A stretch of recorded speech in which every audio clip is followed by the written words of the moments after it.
The Forest came out in early January, which is pretty much purgatory for theatrical releases, but despite this release date and the first-time director behind the camera, can this film entertain? Let's find out. This film is directed by Jason Zada and stars Natalie Dormer as a young woman who travels to Japan in search for her missing sister. She refuses to believe she's dead until she finds proof, and when she gets there, she learns that her sister was last seen entering a section of the forest known as the Suicide Forest. It's an evil place.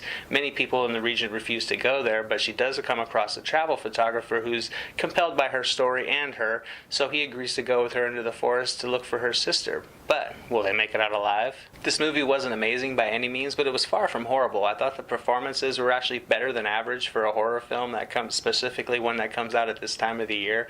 I thought Natalie Dormer was great in the role. I thought she fit it perfectly, and the writing for the characters was on the simplistic side and is nothing really that we haven't seen before, but it actually worked for this movie, and luckily the storyline actually gets going relatively quick, so it invests your interest quickly. And despite the fact you can see where this storyline is going to go before it gets there, I think the performances as a whole, added with a surprisingly strong visual appeal that this film was able to create, helped carry the pace along and make it a decent movie to sit through. I think Jason Zada was able to craft a very polished looking film for a young director. He captured the locations with a great eye, and his camera placement was very good in many scenes. He was able to frame up the characters with the ominous forest behind them, and I also think the cinematography by Matthias Trollstrup was able to actually add some intensity to this film that I think the writing failed to do. And I was surprised that well into the second act I was still pretty much engaged in this movie. I was connected with the characters a lot more than I thought I would. I think Natalie Dormer made the most out of the material, and while her backdrop may have been a little bit generic, there wasn't much development to her character. She was able to make the most of it and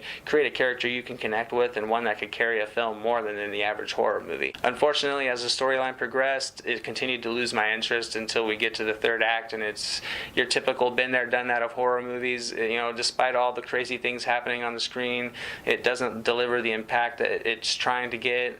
You know, this is where the PG-13 rating kind of hinders it a bit. It felt a little watered down and a little bit recycled, and in the end, it just kind of makes this a decent horror movie, but a forgettable one at the same time. And I'm not saying an R rating is necessary to create a truly suspenseful horror movie, but I think in this movie, to create that ominous, dark, truly frightening feel that they wanted to get, you kind of have to put your foot on the gas and just go for it, and with the lighter rating, you're not able to do that. So what you're left with is a bunch of, you know, impactless imagery and jump scares that in the end just get forgotten in the mix.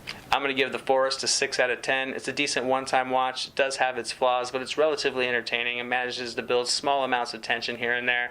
In the end, it does rely on the jump scares heavily, but it is much better than many of the other horror movies that have come out in January over the years. Thanks again always so much for watching. I hope you enjoyed this review of The Forest. If you have seen this movie, let me know what you thought below. I'd like to see your comments. Also, if you like this video and you want to see more, go ahead and like and subscribe below. I'm Anthony with the SilverScreen Analysis, and we'll see you next time.